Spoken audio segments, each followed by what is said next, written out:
Hey, my name is Adam Tomasi. I'll be giving the March-April topic analysis for Champion Briefs, and I really hope that you check out our research brief. We have a lot of great arguments there for this topic, and also the Champion Briefs Institute, which will have three installments. One of them is CBI Florida, which runs from June 24th to July 7th. The next is CBI Junior, which runs around the same time until July 5th. And then CBI new this year is going to the New York metro area from July 15th to July 28th.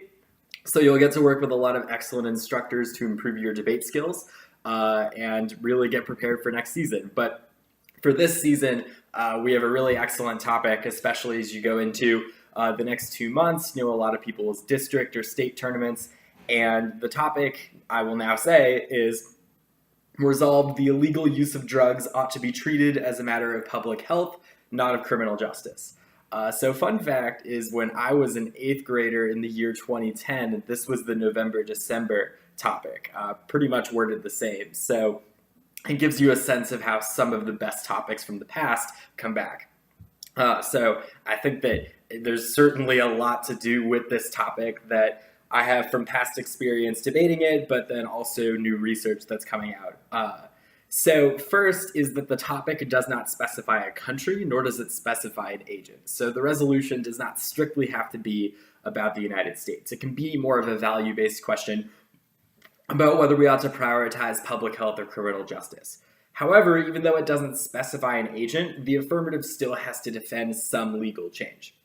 They have to consider how criminal justice currently influences our punitive drug policy that we see in the United States and in many other parts of the world, and how a public health approach would change that. But keep in mind that this is not a legalization topic. So the AF does not have to say legalize marijuana or legalize everything on the Controlled Substances Act, but nor does the AF have to say that we shouldn't fight drug trafficking, for instance.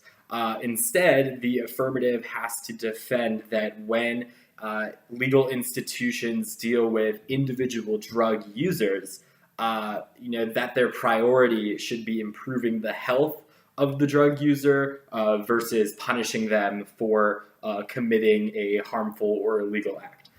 So it really becomes about the institutional priority in terms of dealing with individual drug users rather than whether we should legalize the sale or possession of drugs. But the negative can certainly agree with the premise that we should legalize marijuana or we should decriminalize drugs or even reform the onerous sentencing that exists now, like mandatory minimums or the large discrepancy between the federal sentencing for powder and crack cocaine. Which is also why I think that the affirmative has to emphasize the public health component. They can't simply say, the war on drugs has failed, it's responsible for mass incarceration, and thus you should affirm. Because the negative can say, I agree with all of those points, but the affirmative has not demonstrated why the use of illegal drugs should be treated as a matter of public health. They've simply said that the current criminal justice approach is not sustainable or it is profoundly racist and disparate and does not achieve its goals. But the negative can agree with that and argue that the criminal justice system should be reformed, but that no one's saying we should look at drug use as a matter of treatment to the neglect of criminal justice. And keep in mind, too, that the resolution says public health, not criminal justice, which means that the negative could conceivably argue for doing both. So the permutation becomes negative ground. And I can kind of talk more about how the negative can mobilize that and how the affirmative can deal with it. So in terms of defining public health, the CDC Foundation defines it as protecting and improving the health of people and their communities. So this involves education and services to promote healthy lifestyles. It involves researching disease prevention and responding to disease. It does not involve the clinical work of doctors and nurses in terms of treating people who are already facing a medical emergency, but rather helping addicts quit. And ensuring that they can get treatment and ensuring that they can go on to live better lives. And this is based on the philosophy of harm reduction. So harm reduction is the philosophy that if certain harmful activities like drug use are somewhat inevitable, like the fact that they're illegal does not stop many people from using them, we should at least try to minimize the health risks that are associated with drug use so that, for instance, people don't get HIV and AIDS when they share needles, or people will not die of overdoses. And the goal there being that through medical supervision and health-based prevention, we can make people healthier and improve the quality of their life rather than just neglecting them or treating them as criminals to be neglected. That contrasts with a punishment-based approach, which can still be compatible with treatment. According to the National Institute on Drug Abuse, which is part of the National Institutes of Health, which is a federal agency in the US, the criminal justice approach does involve punitive prison-based sanctions, but it's still compatible with treatment and counseling that can occur within the prison, such as the provision of methadone to opioid addicts, methadone being a synthetic opioid that mimics some of the qualities of otherwise addictive substances. I mean, the problem there is that methadone can also produce a dependence, but some studies suggest that that is a substitute that can help people avoid withdrawal systems and their addiction. But then also the criminal justice system often mandates treatment or recommends it as a condition of somebody's probation. So if they don't seek treatment, then they violate their probation and then they have to go to prison. So with both public health and criminal justice based approaches, there is intense monitoring and supervision involved to help people quit. And the only question is which institutions are better suited to achieve that goal. Whether we would rather have the prison system be in charge of this or public health agencies. Because a strong affirmative argument would certainly be that prisons are not an effective conduit for improving health outcomes, because the people that run prisons are not doctors.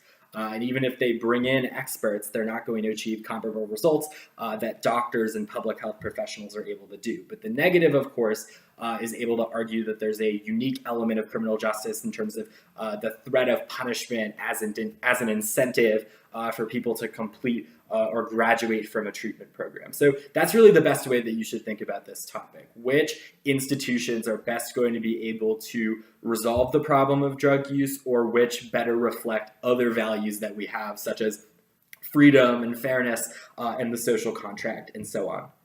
The topic certainly also gets into questions of whether addiction is a disease or a choice.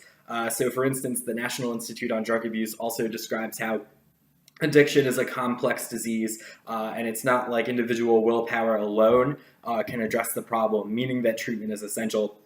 You have others like Stephen Morse, who's a law professor who in Addiction, Choice, and Criminal Law counters the neurological view of addiction and argues that there still is some element of free choice, such that the regime of criminal law in relation to drug users is ethically legitimate in terms of punishing them for their choices.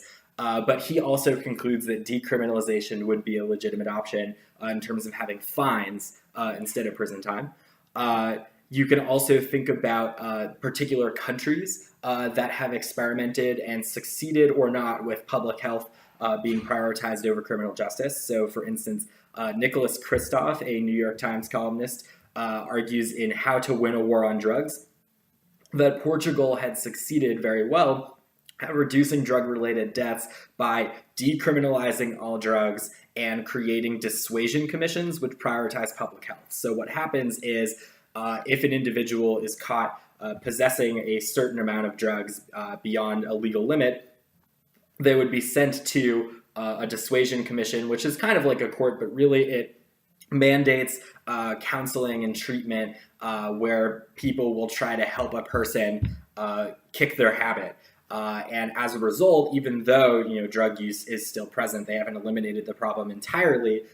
The amount of drug deaths that they have per million people is only 6, whereas in the US it's 312. So Kristof uses those statistics and demonstrates that that problem is very stark. So you can certainly draw on international comparisons as well to make your argument. And there are certainly plenty of negative authors that will push back on the Portugal example as well.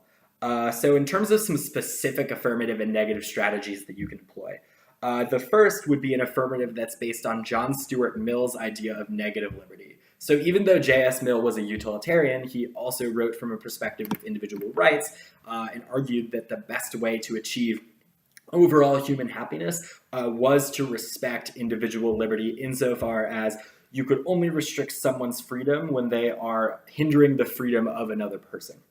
In other words, if you are only doing harm to yourself, then you have every right to carry on whatever you're doing, and it would be paternalistic and therefore unethical to say otherwise. But if you infringe upon the freedom of others, such as by stealing their property or murdering them, then obviously that ought to be sanctioned. And the conclusion here would be that drug addiction is a victimless crime. The individual is only hurting themselves, which means that the regime of criminal justice would not ethically be able to intervene in this question because punishment is only fair when somebody has violated the freedom of others. And of course, there are drug-related crimes such that if somebody needs to sustain an addiction, that becomes expensive as a result of a punitive legal regime that they commit robberies, for instance, or have to kill somebody, which seems very graphic, I know, but that's just the topic.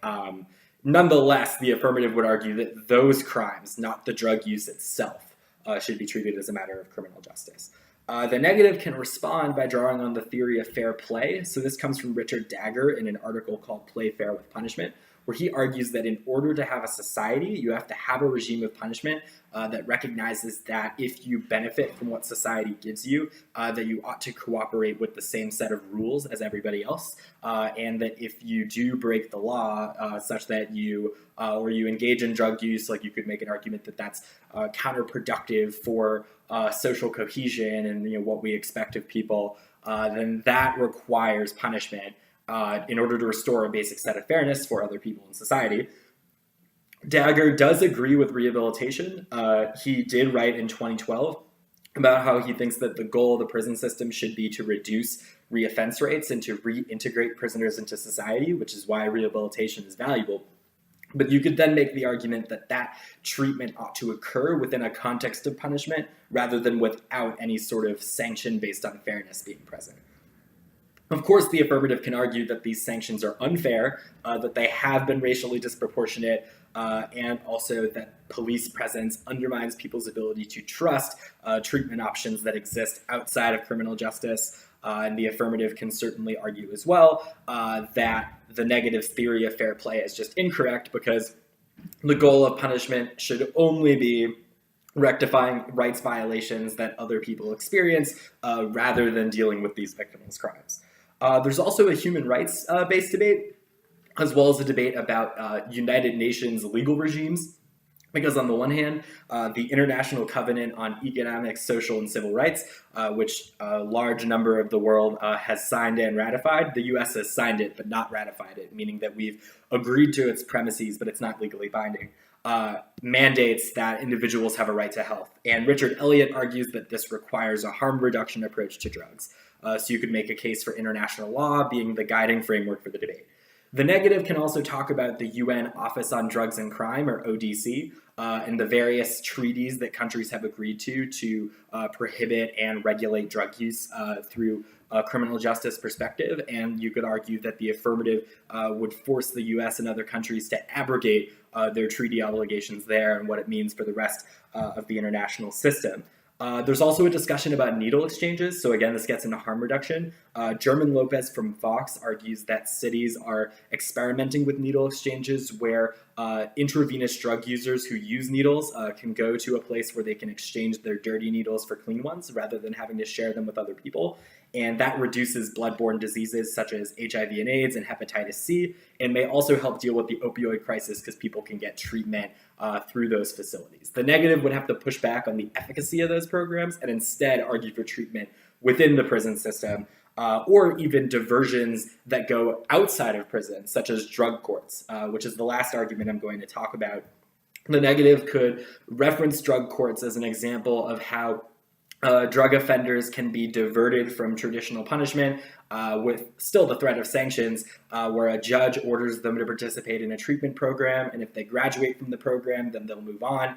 But if they fail to successfully complete their treatment objectives, then they would face a long prison sentence. The Obama White House and its archives actually is an article called How Drug Courts Make the Case for Alternatives to Incarceration and talks about their successes.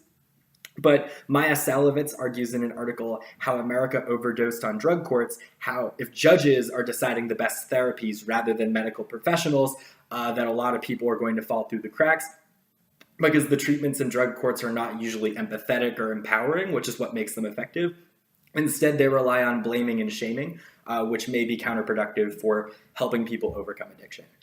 So in summary, this topic has a lot of interesting angles to it, and there's just a lot of literature, both from a policy perspective and a philosophical and critical theory perspective, that really gets to the core questions of drug use, whether we approach it from harm reduction or prioritizing punishment. And by the way, that drug courts counterplan is also what gets you to both public health and criminal justice. But the affirmative just has to say that those treatment routes are going to be insufficient and that you really can't have a criminal justice approach be the one that determines things because, for instance, people aren't going to trust wanting to go to a needle exchange facility or a supervised injection site if they feel like they're going to get arrested. So there are a lot of moving parts here about the way that treatment can be effective rather than just should we legalize or should we treat. It's a very complex resolution, and I hope you enjoy debating it. Again, my name is Adam Tomasi. I appreciate giving this topic analysis here. Remember to check out our evidence brief for March, April, because we have a lot of great arguments in there.